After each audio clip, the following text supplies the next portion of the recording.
So hello and welcome again. I'm Jen from Mayden. We are lucky to have a lot of our customers on the webinar, but for those of you who don't know us, we are a digital healthcare company driven by a mission to create technology that changes what's possible for clinicians and patients. This is number 7 in our series of learning and sharing virtual events for MHSTs, mental health support teams. It is designed for those providing the early interventions, working as part of one teams or in educational settings, but everyone is very welcome. So if you're not one of those teams, you're still welcome, and we hope you find it useful. I'm very pleased to be able to welcome Dr. Ian Barkataki today. Ian is a clinical psychologist and he is the eating disorder specialist at Seraph Psychology. His role at Seraph requires him to work a lot with young adults with eating disorders and their families in a therapeutic capacity. He holds an NHS role as well as clinical lead psychologist at the Students' Health Service at the University of Bristol, where he supervises and trains other clinicians. Previously, he has worked in an NHS eating disorder inpatient, day patient and outpatient setting at Cotswold House in Oxford and Springfield Hospital in South London, where he was involved in delivering one-to-one therapy, psychoeducation, group psychotherapies, and also running friends and family support groups. Ian is very happy to answer questions afterwards, so if you do have any, pop them in the chat channel. We've got a team here behind the scenes who will collate them and we'll get through as many as we can immediately afterwards. Okay, Ian, I'm going to stop sharing my slides. If you would like to start sharing yours. I'm going to share my slides now. So hopefully, can you all see my slides? Great. Okay. So welcome everyone. Today's kind of talk is going to be about 20 minutes, and then there's going to be about 20 minutes of structured questions, and then hopefully discussion afterwards. I guess I just want to start saying that all this talk is really aimed at people who work in a sort of support role from a generic background. So again, please don't take any of this as clinical advice about individual patients. And also, we're not training people to be therapists and for you to be doing the therapy. This is a much broader kind of support skills kind of talk. I'm also trying to aim this at people who are working directly with young people and people with eating disorders. So I'm not going to go heavy into stats and academic theory. The other thing is also bear in mind when I normally do this, I do this as a day-long skills workshop. So I'm trying to condense quite a lot of material into a very short period of time. So yeah, there might be quite a lot of stuff we cover, but I'm happy to answer any questions around that. So again, just hopefully this slide moves. I'm going to just start doing a little bit of familiarization to the key eating disorders that kind of commonly see. I'm going to give you some early warning signs to look out for. And then I'm going to talk a little bit about how do you build engagement and rapport with a person who might be presenting with an eating disorder or have an emergent eating disorder or have a diagnosis. I'm going to also hopefully cover a little bit about working with families in schools and what to consider. And then probably the most helpful thing I get asked a lot about is how do you navigate NHS services, eating disorder services, which has always been a bit tricky, but in the current climate, it's actually quite challenging. There's some further resources. I've got a few on the slides, but I think the crew is also going to be dropping some links in as well. So yeah, there'll be something for you to take away with you too. And then we'll go on to the question and answers. So just kind of a rundown for what you can expect this morning.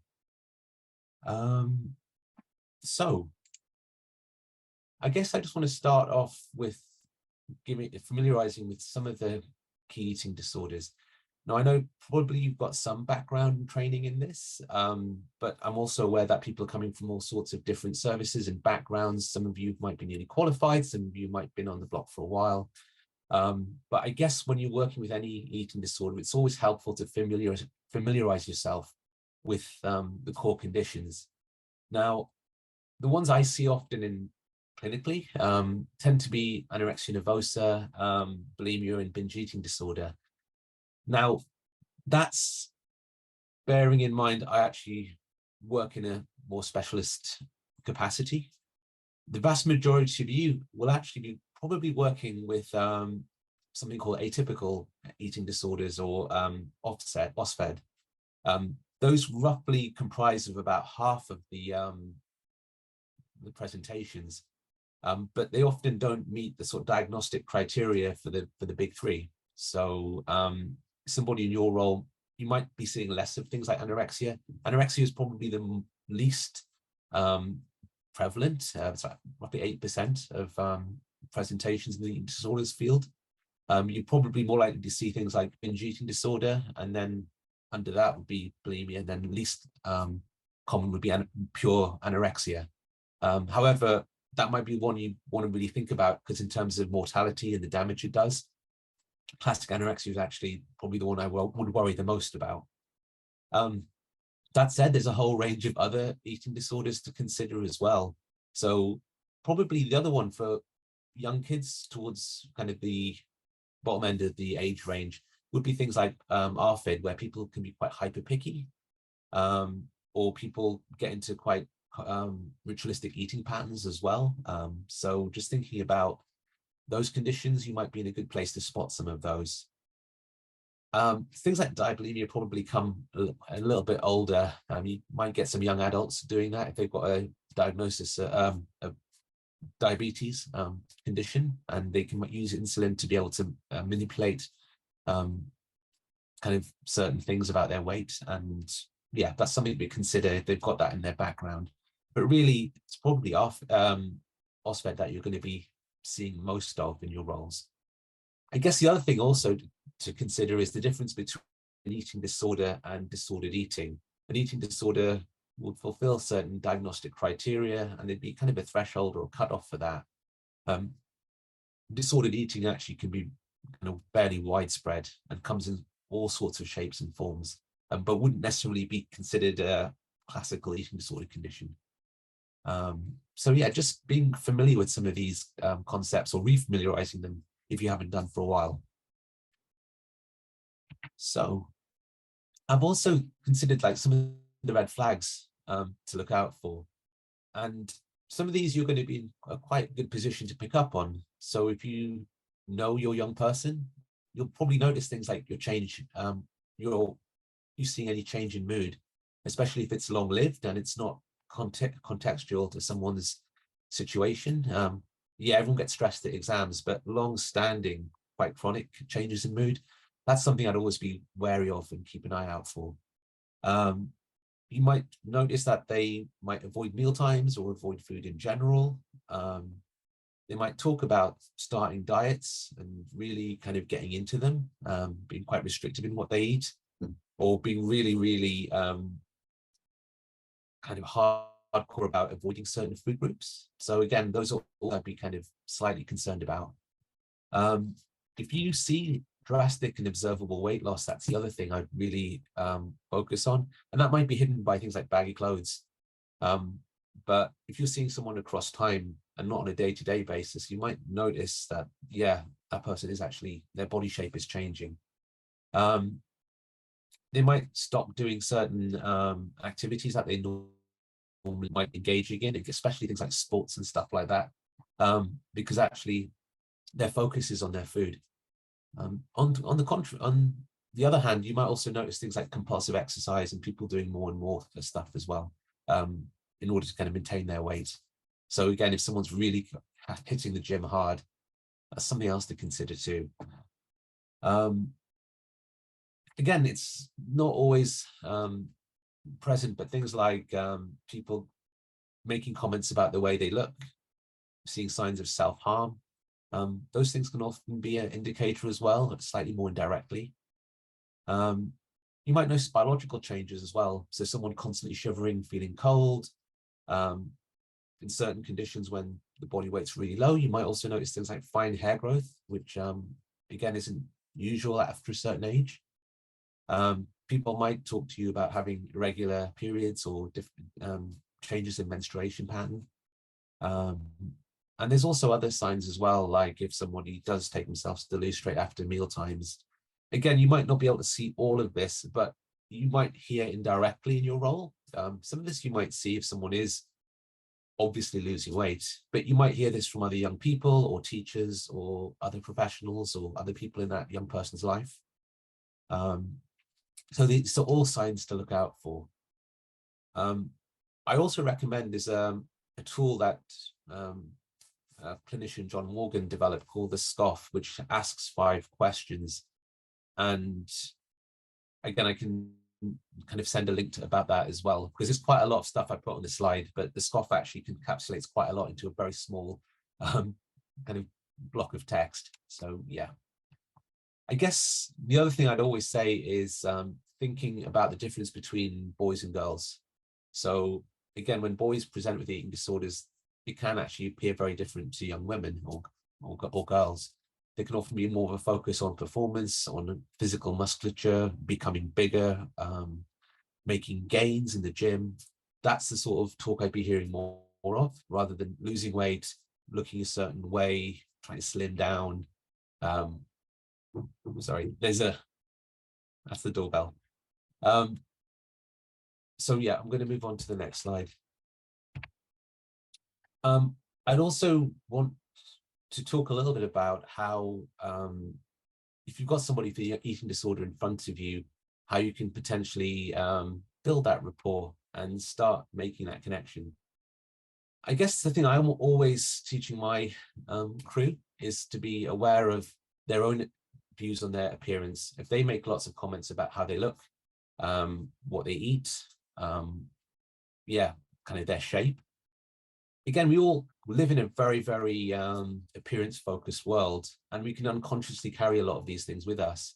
So again, just mind kind of your own perspective and your own view on weight and shape.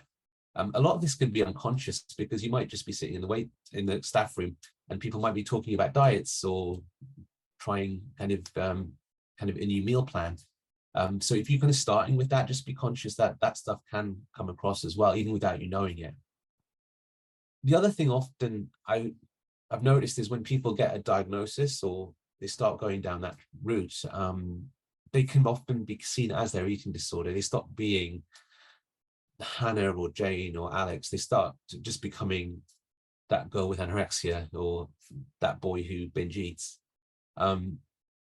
Always look beyond the condition. I don't work with anorexia. I work with the person. And I think that's something that's easy to get lost in, especially when there's a lot of panic or there's a lot of anxiety around a particular condition.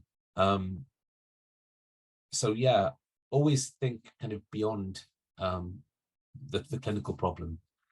I think in terms of what to say, a lot of people get really worried about saying the wrong thing, or what do I not say? I don't want to make it worse, or say something that's going to make it better.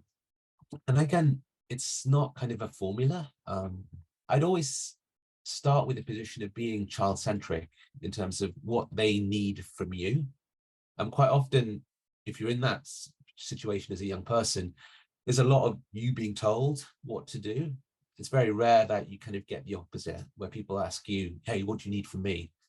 A lot of the time, it's often, you need to eat this, do that, see this doctor. And it can be quite refreshing to kind of do it the other way around.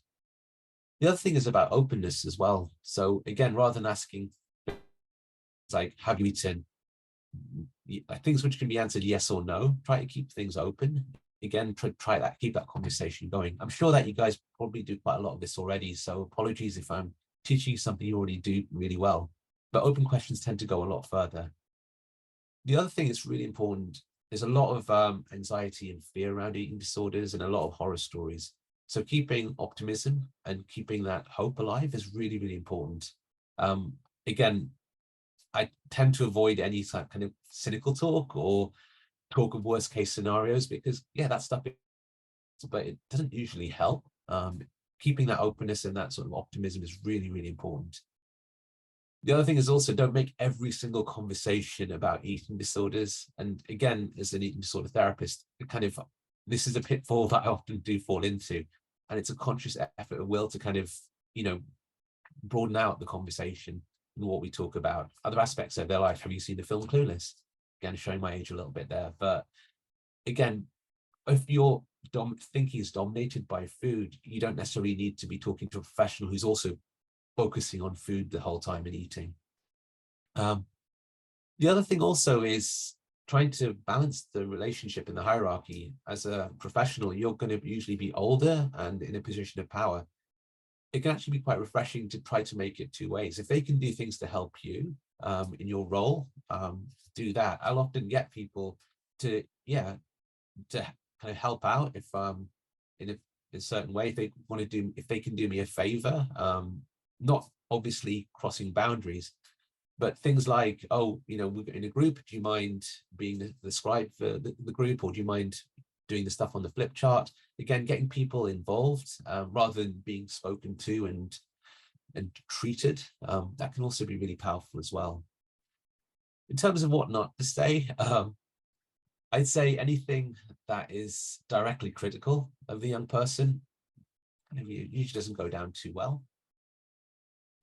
Lecturing, and I'm aware I'm just doing that to you right now. I try not to do that to the young people I'm working with, because again, they hear a lot of it, and to be fair, most of them will have an eating disorder voice lecturing them in their ear the whole time. So again, they don't need to double that in double. Anything around blaming, again, just be quite conscious. Again, there's a lot of blame and self-criticism and self-hatred that can go into this. So anything that can be seen as self-blaming or you blaming them, just be conscious of that as well. I mentioned already about comments on appearance, which we do almost automatically. Oh, you look nice, you lost weight. Those sort of things can be almost the equivalent of saying hello or how are you? Again, just be quite conscious of that language. Also avoid ultimatums. You must do this, or, I mean, there's a time and a place for that, but probably not at the early start of that journey when people are starting to understand what the problem is. Again, the rules on an inpatient unit are very, very different to the world working outside in the community.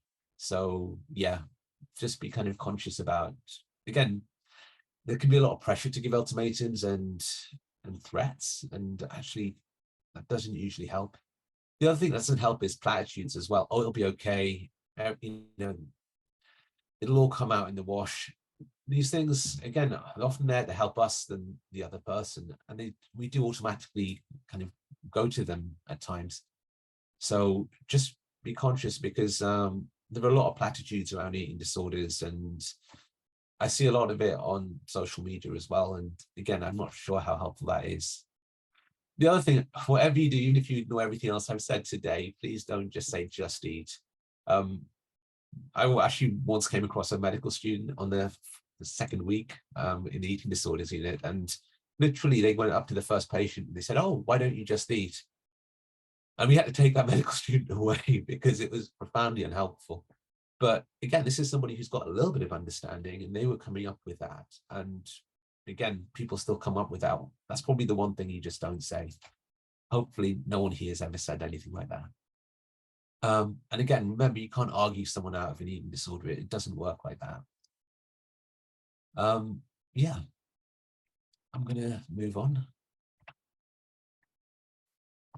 I think the most impactful work you can do is kind of indirect working. There's a time and a place to work individually with someone, and I certainly do a lot of that. But in terms of having the most impact, working with families and schools is probably going to be where kind of your best bang for buck. And I suspect a lot of you will have some kind of function in that capacity. So the things I'd always consider are manage expectations. Quite often, especially in the current climate in the health service, where there's very few clinicians on the ground and availability is limited, we will often get, I guess, more junior members of the team being expected to do the work of an entire multidisciplinary team. And just being able to manage your expectations, being clear about the boundaries of your role, that you aren't a one man, one woman eating disorder service, that you have a very specific role, and being clear about it. And that's something that happens a lot, where there'll be a named person and that person will be the go-to for everything. And just be aware that managing expectations is really important for your benefit as well as for theirs. And I think in terms of how you communicate as well, making sure that all communication is clear, it's transparent, and it's short. Often people, families, schools are often quite distressed, and throwing a lot of information, again, it can be quite overwhelming.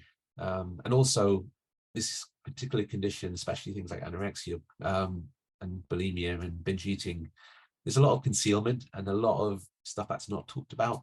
So again, being transparent, being open about the information within confidentiality, trying to respect some of those boundaries, that's kind of important too. I would also say, yeah, different roles will have different issues around confidentiality. I mean, in our team, therapists will have very, very different kind of confidentiality boundaries to somebody who might be working in a school or who might be doing more indirect work with parents. There's also issues around confidentiality under 18 and over 18 as well. So again, it can be quite messy potentially, but being clear about what you know about the limits of confidentiality and when you keep them and when you have to break them, those things, and being upfront with your young person around that as well at the very start. Again, you can't go wrong with being transparent about those boundaries.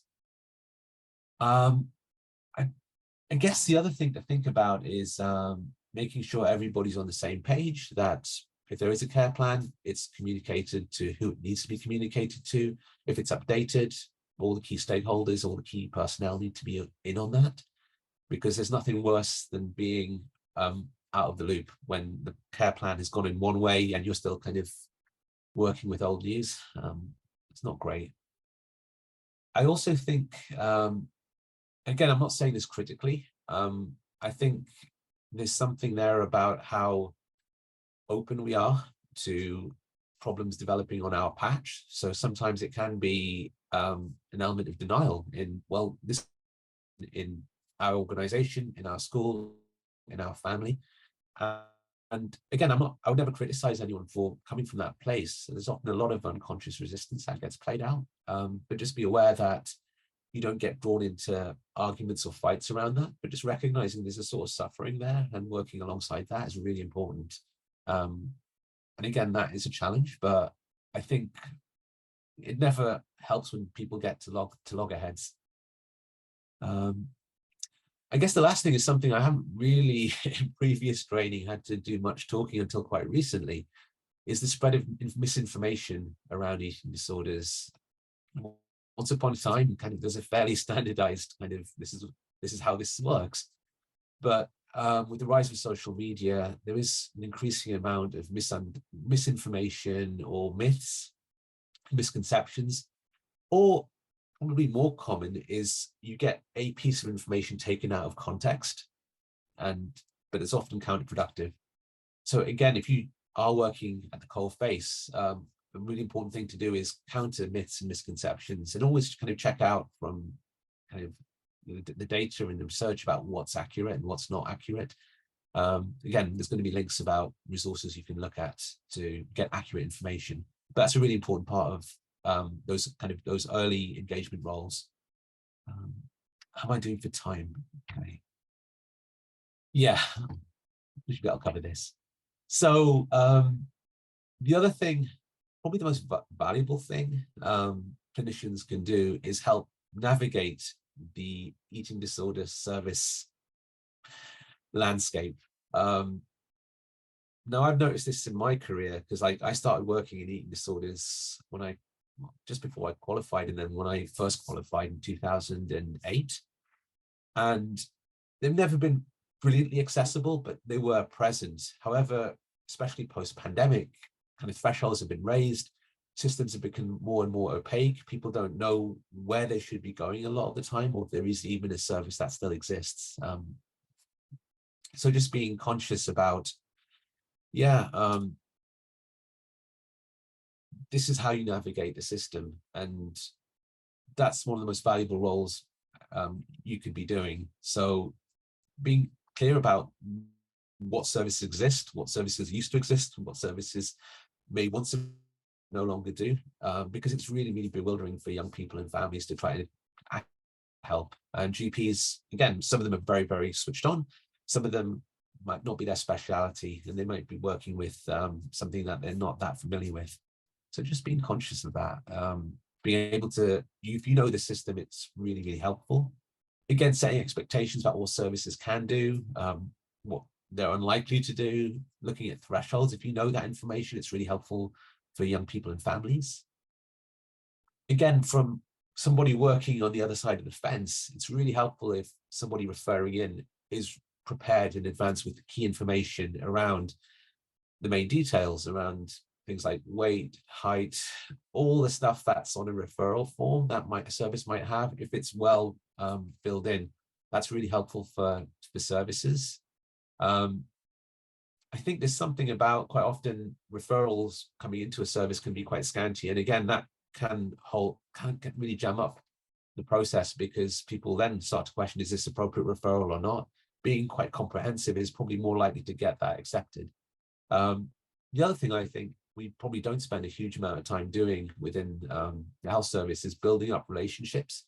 Again, I always say, if you get to know people within a service, that communication will be enhanced. You'll know kind of what's appropriate, what's not appropriate. You'll be able to kind of discuss alternatives. It's easier to do that if you know that person than if it's just a name on an email. So if you do have a chance to build up kind of stakeholder relationships, kind of do take those opportunities. There might be at meetings, it might be going to shared events, it might be going to joint kind of care planning meetings. Whatever you get an opportunity to do take that. The other thing, again, you're probably going to be doing a lot of this already, but like preparing yourself as an advocate for your child or young person as well, that it's not just a fire and forget, but it's an ongoing process where you might have to advocate and argue to get kind of your kids seen. That's an important role for people in kind of support positions.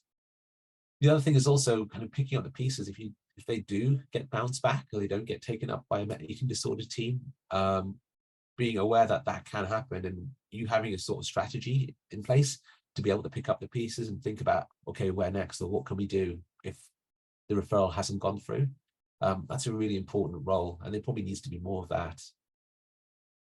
As you're probably not going to be involved in delivering the therapy, again, you're not going to know that much usually what's happening behind the scenes in an eating disorder service, but being able to monitor how they're getting on from the outside, if you're seeing them on like a monthly basis or a weekly basis, just checking their progress. Now, eating disorder services generally kind of, they're kind of well put together in terms of workforce. They're usually multidisciplinary. They hire from a select pool of people who are registered and well trained. But again, they kind of services can suffer, and again, there's variability within any team. So just monitoring from the outside how well treatment's going, again, that's a really important role and function. The other thing is to think a bit about, they're not going to be with an eating disorder service for the rest of their kind of, hopefully not for too long. They're certainly not going to be there for lengthy periods usually. So thinking a bit about the stepping down from eating disorder services is a really important part about kind of navigating the landscape as well. What is their aftercare plan? Who needs to be involved? Again, eating disorder services tend to kind of discharge outwards, and aftercare is not always kind of their focus. They're working with the people who are on their caseload, kind of that longer term aftercare and making sure plans are stuck to. Again, teams vary in their ability to be able to do that. But again, in a mental health support role, that's something you can be much more part of. The last thing is, everything else I've talked about tends to be about the NHS systems, but there's also, again, merging independent and third sector, being aware of the private companies that might be able to pick up eating disorder cases. That's something that's helpful. Now, I know not everybody can access private services or have health insurance, but there might be some people who do. And again, those services tend to be quicker, a little bit more responsive. Waiting times are often a lot shorter. The treatment options can be also sometimes more broad as well. Within NHS services, you tend to get specific types of treatment, whereas in the private sector, people can actually have a slightly wider breadth of therapeutic options. So, yeah. I've got one website, one app, and one book, which I recommend to people because I don't want to throw a lot of stuff at you. I really like the expert self-care eating disorder support app. It was developed by a former GP who's also kind of an expert in this area as well. And yeah, I really like that. Meet website's always a great place to get started and get grounding if you want to kind of follow up with anything from this talk. And yeah, that's kind of a rabbit hole you can really fall into, and there's a lot of great stuff on that website. In terms of if you want to read a book, Eva is not a clinician, but she's a mum of a young person with eating disorders, and she wrote this awesome book, which I really recommend. I think they've kind of used that for parenting support groups as well, if I'm not mistaken. But kind of she gets it. And again, she's not coming from the position of being some, professor of eating disorders. She's just somebody who's kind of engaged, communicates really clearly, and kind of gets it, and also gives you a good kind of blueprint of what good treatment looks like and what you can expect. So yeah, demystifies a lot of things which parents often struggle with. So it's a good book for you to read, but also for you to recommend to parents to read as well. Yeah, I'm happy to hand back over to Jen. And yeah, thank you for listening, guys. Thank you so much, Ian. Really, really useful. And as the team have been popping in the chat channel, we will send everything later. If anyone has any more questions, I can see a few coming in, but please do add them. We've got a few people here just collating them all, and we were sent a few questions beforehand as well. So Ian, if you want to have a 1 minute rest and then bring you back in. I'm just going to talk to you a little bit about an event that we've got happening in Oxford. So bear with 1 second while I fight with my multiple screens, and then I will tell you a little bit about that. 1 moment.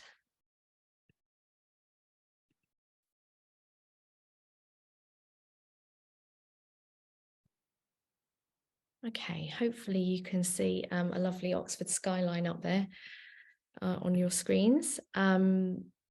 So this event will be on the 23rd of March, 9:30 in the morning until 1 o'clock in one of the beautiful Oxford University buildings. And the idea is to bring everybody together to show you a few of the different tech solutions that can help support your service. The keynote speaker will be Oxford AHSN, which is the Academic Health Science Network up there.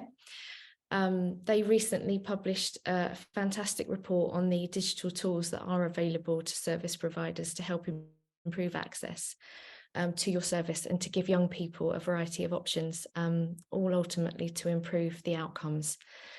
So it's a chance to come along, see some of those options, not just ours, but from other trusted suppliers. We'll have a few brief speaking presentations from care providers who are already using some of those, including one of our lovely customers, Northpoint Wellbeing. It's a free event. It's a lovely opportunity to network. So please do extend the invite to others in your field. There will be lunch, there will be refreshments. The link is up on the screen, but we'll send it out as well in the email of resources from Ian and the recording either later this week or next week. So I'm hoping that the questions are now ready and we can go back to Ian. 1 moment. Okay.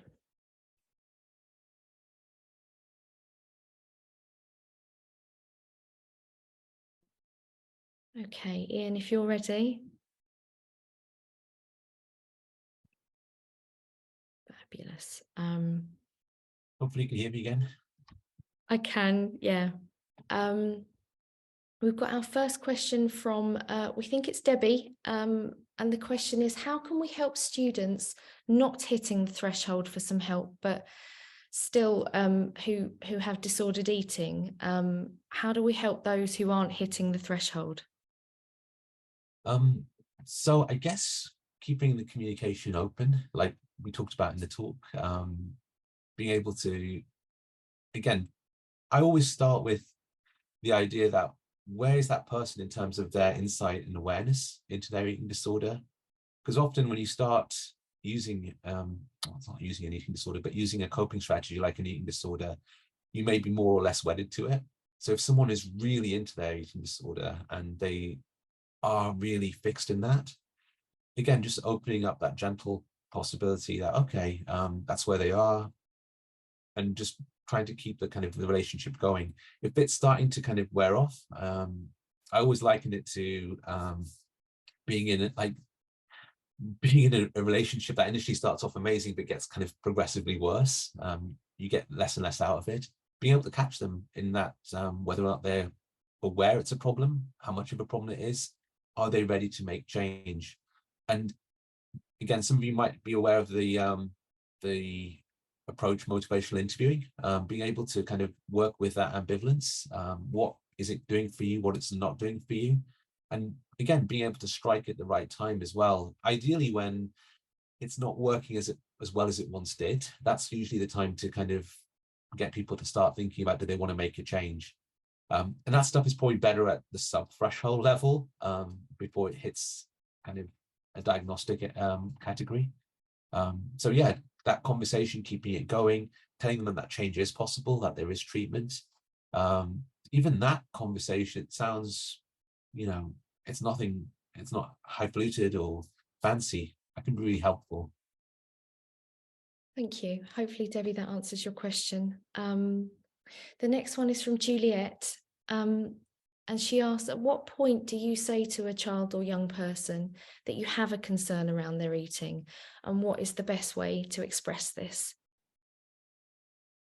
I guess it depends on how well you know that young person or child. And I would, again, if you want to have a quick and dirty guide, using something like the SCOFF or some of the pointers I've put on, I think, my second slide, saying, I've noticed these things, and if you see quite a few of them as a cluster and it's over a certain period of time, saying it's been happening for a while, I'm noticing more and more of this, and it is starting to get me a bit concerned.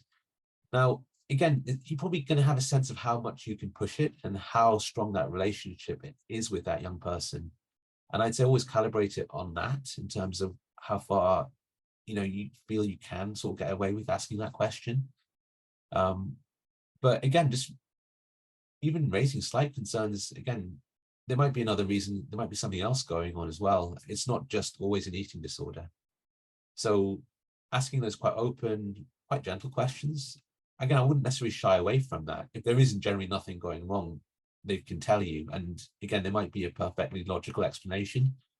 But very few people respond to, I care about you, or I'm a little bit worried about this. I haven't seen that shutting people down. It's usually when you go in with the, you must be doing this, or this is a major problem. You probably wouldn't go guns blazing. But yeah, that gentle question, I think, isn't necessarily something to be shied away from. Thank you. Yeah, so we will be sending the resources, the slides out afterwards. So yeah, Ian pointed to a few things that are on there. So you will have those as well. The next question from Denise, I hope I'm going to say this properly, but she's asked, could you please talk about ARFID too? Okay. ARFID is its own kind of talk. And again, it kind of presents in lots of different ways. Again, I'm just thinking about in terms of time. If I really want to do a quick and dirty version, and again, none of this is clinical advice, and again, your mileage may vary with some of this. ARFID is those kind of often kind of younger presentations where people can be very, very picky or very, very fixated in certain types of eating. You might notice in an eating pattern or types of food. And it's not necessarily with the desire to focus on weight and shape. It might be about trying to gain control in other ways. I tend to, again, see this more in younger kids. But again, unlike the classic kind of anorexic or bulimic patterns of restriction, and really can often be focused about image or kind of or appearance, ARFID can often be a little bit more about, I guess, how people exert control, And you can make the argument that all eating disorders kind of ultimately come down to control, but they can often be about how kind of power kind of is negotiated within a family. It can be about other things, sensory issues. So there's quite a lot of other stuff that can go into ARFID. I'm really conscious. I don't want to.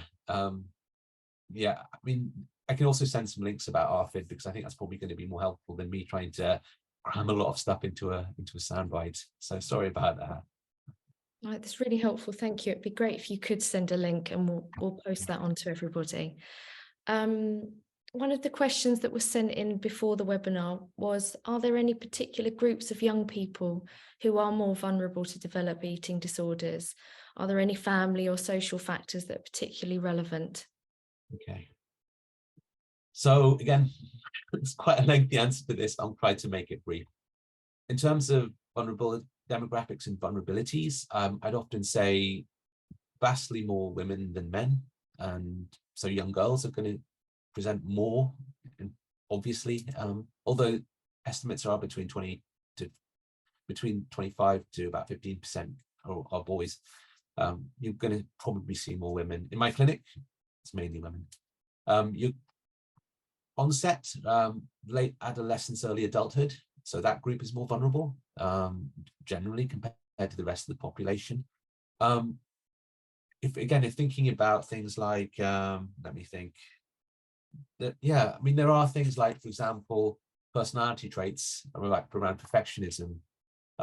Those things often can correlate quite highly with eating disorders. Family-wise, yeah, there's some evidence in the research that there's a genetic link as well, but it's not like a one-size-fits-all. Like if you have a family member, it's going to happen. There can often be things like trauma as well involved in the background, which will make a kind of a person more vulnerable to developing an eating disorder. They might have, I guess, issues about weight. Maybe if they were overweight as a very young child, as a teenager, they might be very, very self-conscious about that. And there's some evidence that that might be a factor too. I mean, I can't just keep going on, so I'm going to stop there. But yeah. Oh, that was a brilliant answer. Great answer. Yep. We have had a couple more questions just drop in while we've been speaking, so I'll just see if we've got time for those as well. Naomi asks, are there any training programs that you know of that you'd recommend that exist that would equip a practitioner with the skills to provide early intervention work around eating disorders? Is there anything you could recommend?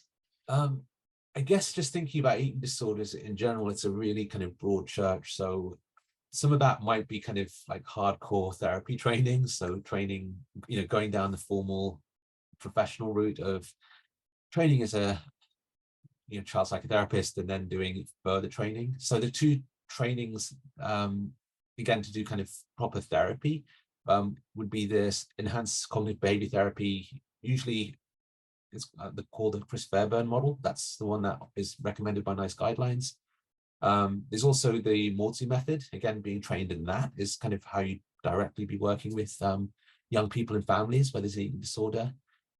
I mean, that's the sort of that end of the spectrum in terms of how do you actually treat eating disorders in young people. But I guess in terms of early engagement, there's not one particular kind of generic training I can think of that would be there for early intervention.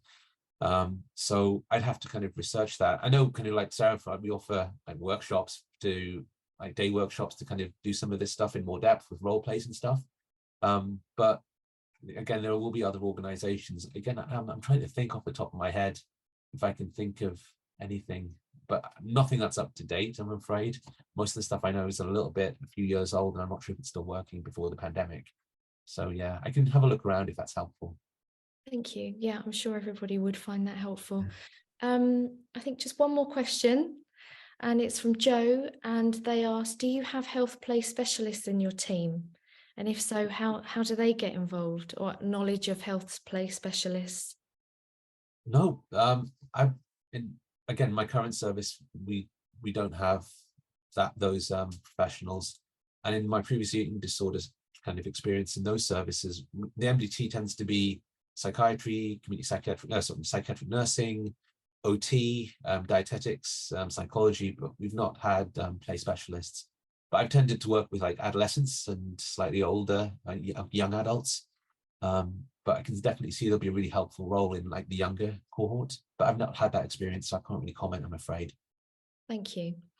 I think unless anybody else has one more question, then that will be it. We will send the recording, and we will send the resources, and Ian has very kindly said that he will go away and investigate a few other bits for us. So thank you all for joining. I will see if I can pop one final slide up that might be useful for you all. So as I mentioned before, we do have a mix of people on the call today. And if you are already an IAPTA CYP customer and have any questions, we have Kabir and Grace and Jane and Bex and Ruth and Naomi and Sophie who are just on the end of the phone, or you can raise a support log. We've got a number of training sessions come up, especially for customers. So we will send you the link to sign up for those. And if you're not an IAPTA CYP customer and would like to have a look at the software, see if it could help you, we have the lovely Martin who can help you with that. So yeah, thank you again, Ian. That was really, really useful. If anybody does want to stay on and ask a couple more questions for us to pass on to Ian, you're very welcome. You can email us afterwards. If you've got a suggestion for a future webinar topic, please let us know. And hopefully I'll see some of you in Oxford. You are now free to leave. Enjoy the rest of your morning and your day. And we'll see you at the next one. Thank you.